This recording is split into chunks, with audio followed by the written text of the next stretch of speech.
Welcome back to the Aussie Shed, ladies and gentlemen. It's a sad moment. The other day I had a little bit of an accident with my 6x9 combination belt disc sander. I've got it mounted on a trolley that's got wheels on it.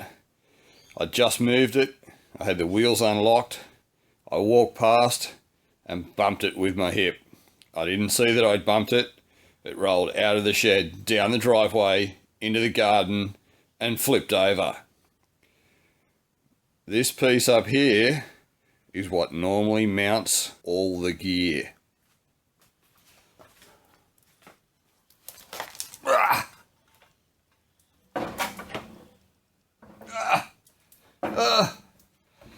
Somewhere there is where the belt platform mounts.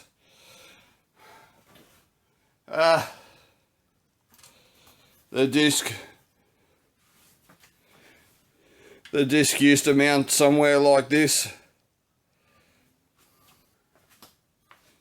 and this is the casting that used to hold it all together, like so. But now she's broken. I had the belt in the upright position at the time because she goes like this. That's what this table is for here. I usually run the belt upright. I've made this table here that I run on it, and I've got all sorts of, I've got drill sharpeners and crap like that I mount on here to do different things, and I use it as a platform because this thing really kicks ass. It is a great old machine. Originally, it was a woodworking machine. You can see it sitting there. I made this platform for it with the caster wheels on it. It's actually an old base I'd made for a portable sandblaster. I cut it down and threw it on this. But over the years, I've made many modifications to this machine. It's running a treadmill motor. Motor controller's hidden in underneath there. Running different pulleys and stuff on it. And I've got it so that it runs really, really fast and it's variable speed. I only run high quality belts and discs on it, and I use it mainly for metal work here in the Aussie Shed. And it is probably one of the most used tools that I have in here. The disc gets used a lot, like there's a table that mounts off the side of here and all that sort of stuff. It's a really, really nice machine to use. When I first got the machine and it was in standard form, it was an absolute pain in the ass. I was linishing some stainless steel plates that I was using for a job, making something or other up. And it was just too slow, painfully slow. And you'd be pushing down on the belts, you know, and you'd pretty much stall the motor. So it was always labouring. So I blew the motor up, and that was one of the first things I did, was the treadmill motor conversion and stuff. I've owned this for probably 20 years. And I've replaced all the bearings several times and stuff in it. It is an absolute workhorse. It has done so much work for me, and I just love it. I could buy a new one, but I thought, if I buy a new one, I'm just going to have to modify it again. So why don't I just fix it? You can see the disc copped a pizzling as well. I don't know if you can see that, but you can see the angle of all this, mate. She's bent and buckled, and that's basically a throwaway item now. So I've either got to make or buy or modify some sort of a replacement for the disc. It's not fun because I actually need this thing. Like I said, I use it all the time. It's one of the main things I use in my home workshop, and I've got to fix it pretty quickly. I'll just lug this back off here. Jesus, that's bloody heavy. You can see why when it hit the ground, with all this is the only attachment point here for the whole belt disc unit, and it's cast iron. And as you can see, there's not a lot to it. So when it hit the ground, when it fell over, she just snapped, and the whole thing just turned to crap. So I'm going to fix it. I might do a few more upgrades to it at the same time. So if you are interested, tune in and you can come with me on the journey of the 6x9 combination belt disc sander. The first thing we got to do is get this guy off and have a look at it. Here we are back at the bench. So this is our casting, this beautiful piece here that keeps all the thing together. I've been looking at it for quite a while. I've gotten hold of some JB Weld. I hear really good things about this stuff. So I'm going to mix up this JB Weld and stick all the casting back together. Now, a lot of people have told me great things about the JB Weld. So I'm looking forward to see how it performs in a situation like this when it's under such a load. But from all reports, this is by far the best thing to use. I know it may seem a little bit controversial, but I'm absolutely certain that this is going to do the job. So here we go. Look at that JB Weld goodness on there. Look at that stuff. Isn't it beautiful? Apparently you can fix anything with this. Quite amazing, really. Oh no, I've glued the wrong end. Will that bit stick on there and stay there? Oh, maybe not. Maybe we'll just have to do it like this.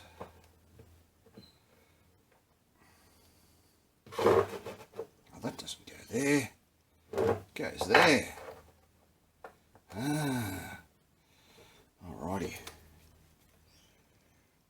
JB Weld.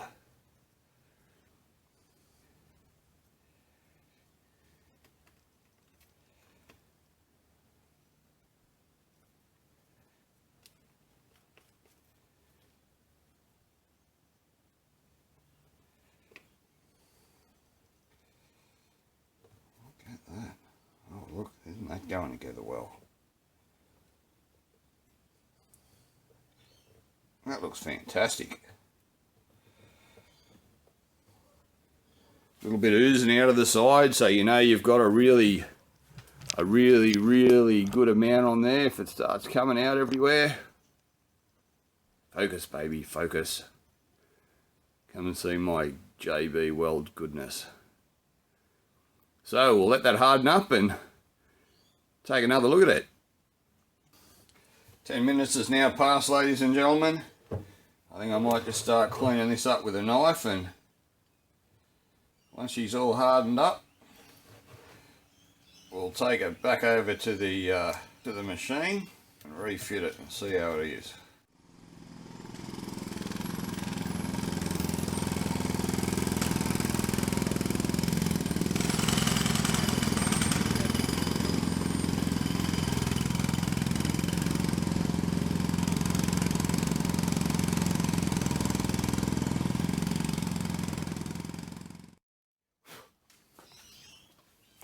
That is looking pretty damn good, ladies and gentlemen. Pretty damn good, but there's just one problem. I can't do it to you, ladies and gentlemen. I can't keep up the facade any longer.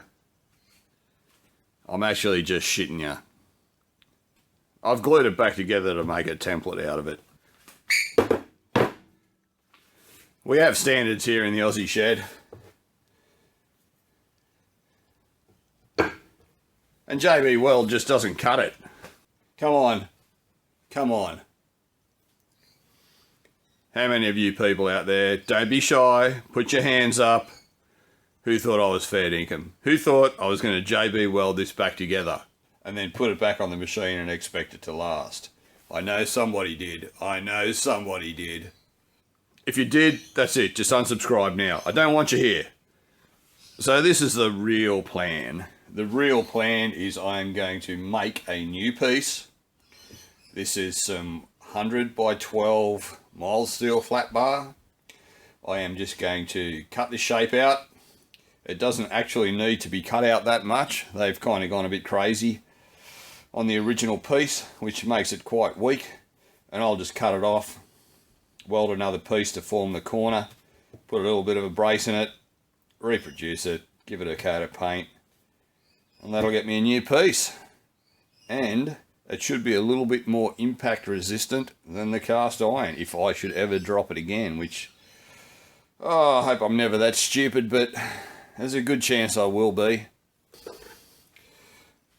So we'll start just by tracing around this sucker, get all the positions marked out, get the shapes, which is why I glued it back together. I could have just sat it on here, but where would the comedic value in that have been? It was just I actually tried and it was just moving around, and I thought, I may have to go reference back to this a few times. So I thought, I'll just bloody JB weld it back together, use it for a template, and create a bit of fun and entertainment on my YouTube channel. So from here, what my next step will be is to colour this area in with a Sharpie.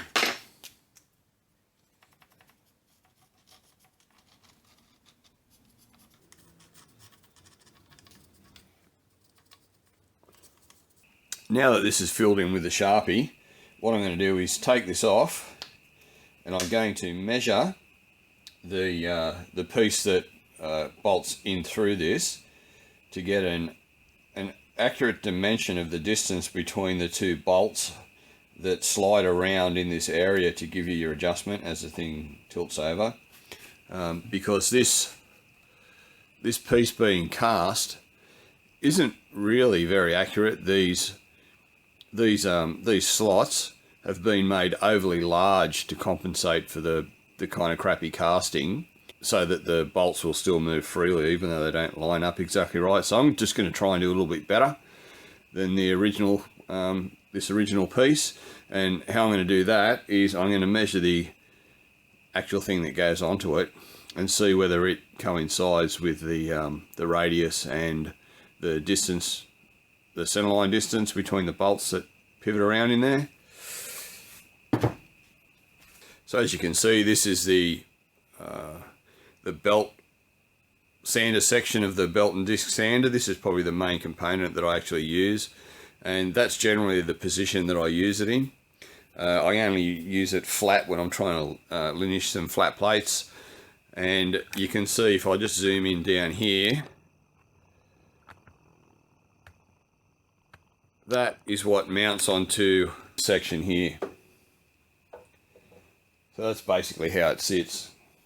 So what I'm going to do is measure across these 2 points here with a vernier caliper and see if I can get an exact centerline distance that I can reproduce. Okay. So I'm looking at about 75.19 center to center of those 2 bolt holes down there. So back to here, you can see we've got the layout of that marked on there. So I've marked the center point of this down on here, and I've hit that with a center punch. So I will just halve this amount, the 75.19, which gives me an amount of 37.595. 37.59 will do me. Now I will just set a compass up at that distance, and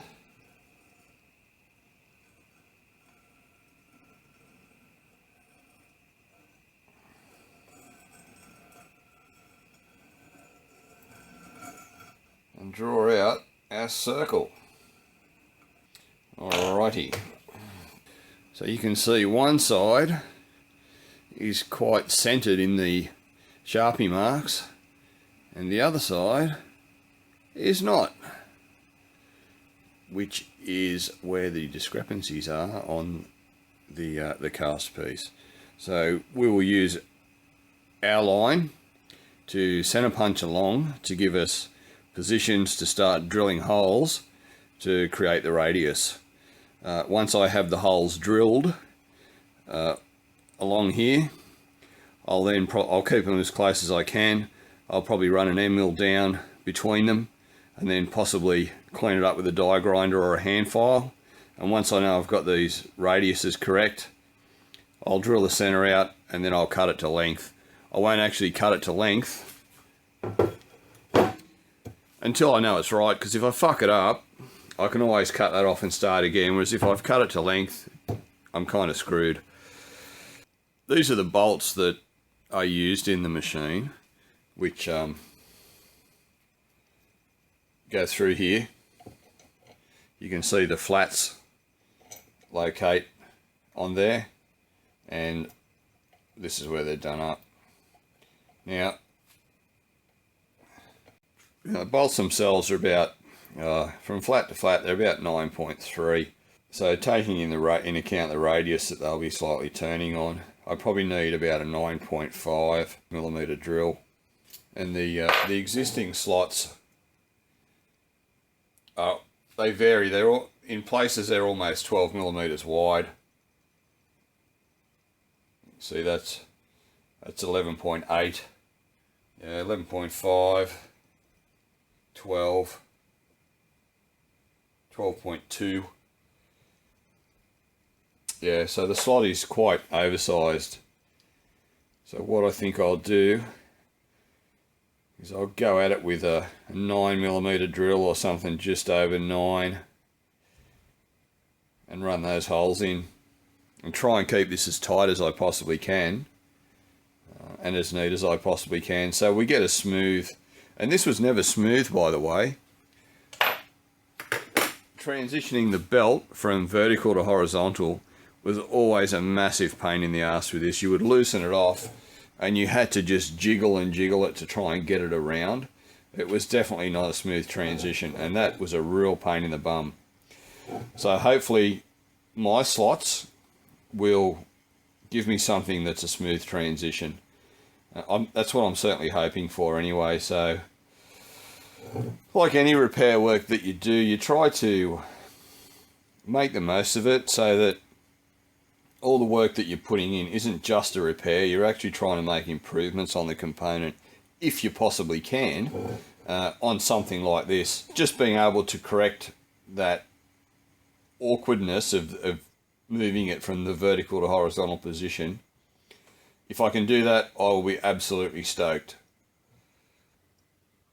I've just spent a little bit of time measuring and checking the angles of the original setup, the relationship between the bed, I guess you'd call it, of the belt sander and the bracket that holds it, and the way it swings through that 90-degree arc, and where exactly it is in relation to the slots in the cast plate and the one that's broken. And it's come to my attention that the slots are actually substantially longer than they need to be.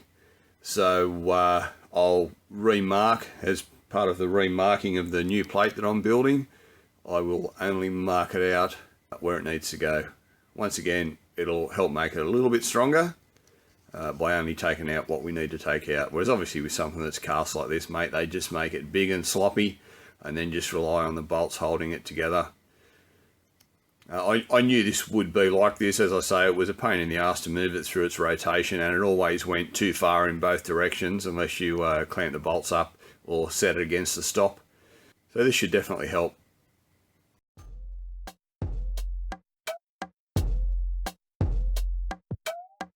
Yeah, I was hugging a tree when a lady at the zoo was amused by me. I said, hey girl, you think I'm cute to see? You're cute too, so come and get yourself introduced to me. She got closer. I said, listen, you look like your life's good, but one thing's missing, it's me.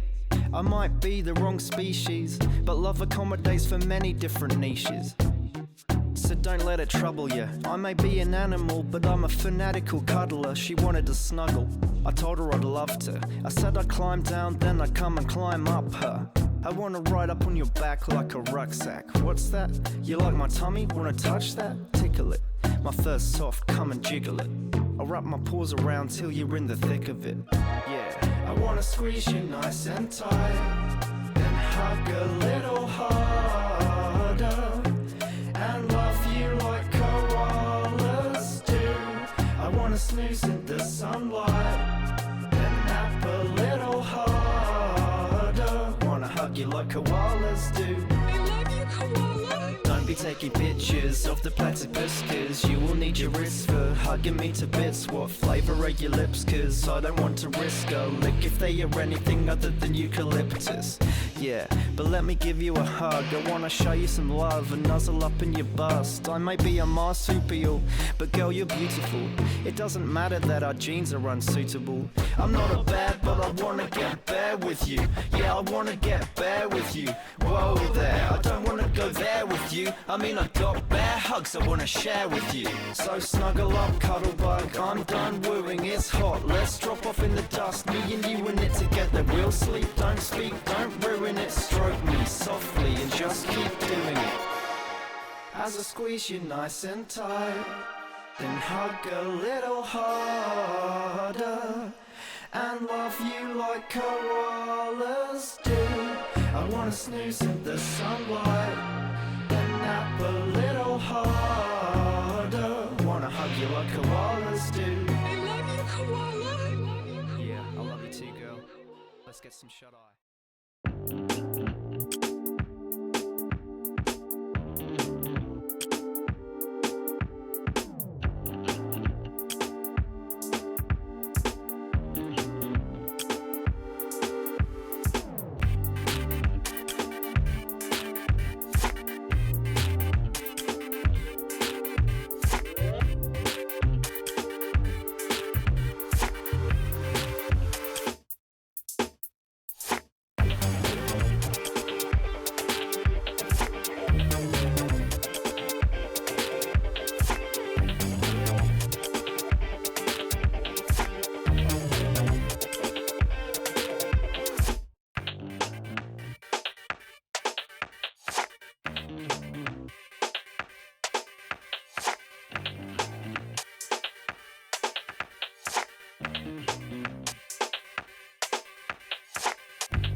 So that's where we're at, ladies and gentlemen.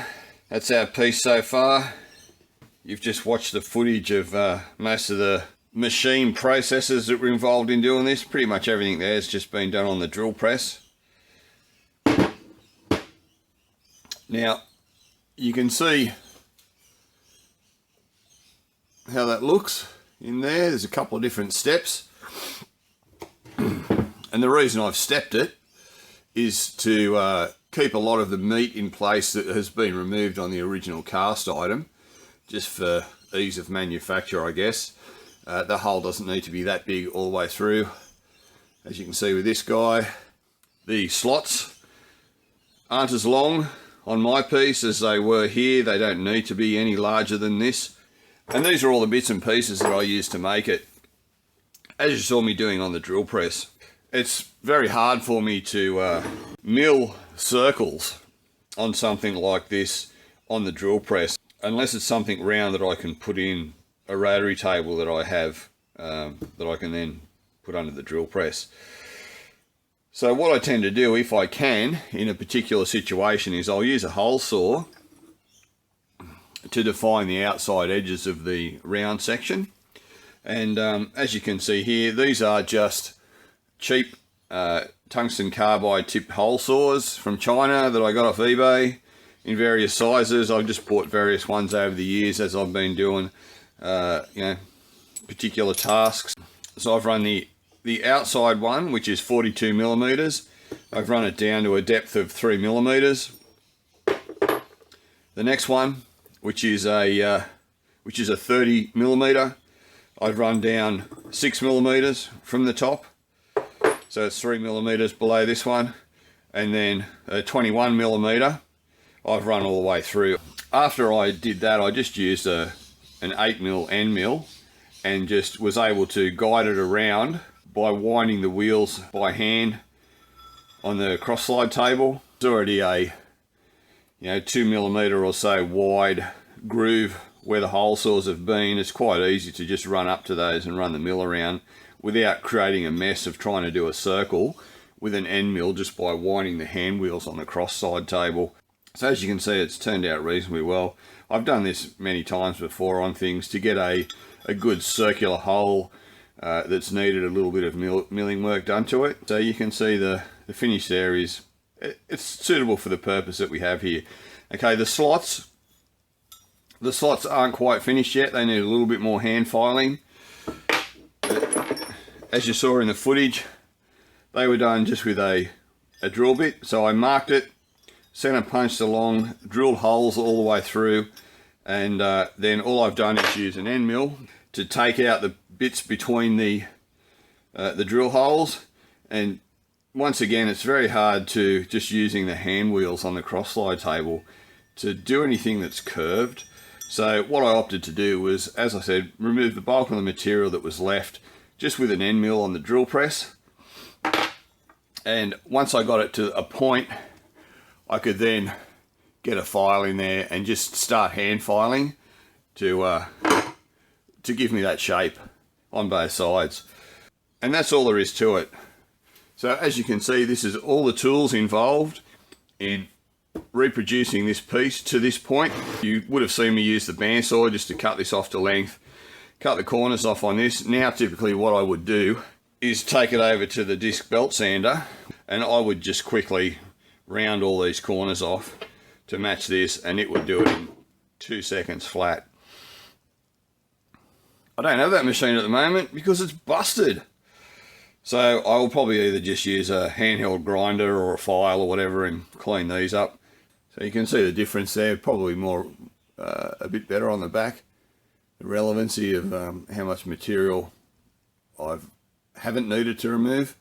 I've decided to make modifications to the assembly, this bracket assembly that I'm making, that holds the belt sanding table onto the machine. It's always been an issue with the machine being held up just by one side here, the belt platform.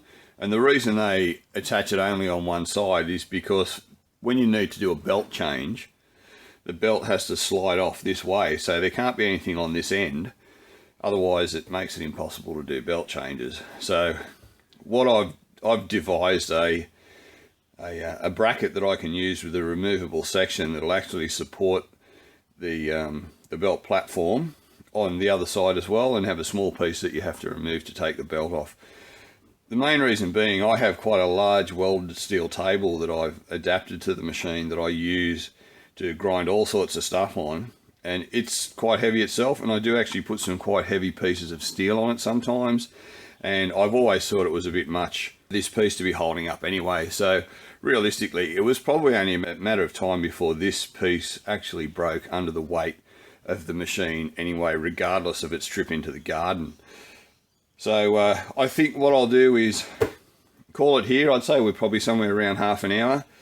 Call this here, call it part 1, and in part 2 I will go into how I'm going to modify the base platform of the unit and how I'm going to build a more substantial bracket arrangement to hold this thing in position, just to make it a little bit more heavy duty so there's no chance of it failing in the middle of doing a job. Because as you know, a big belt sander like that, you do not want to get caught up in that sucker while it's running for any reason.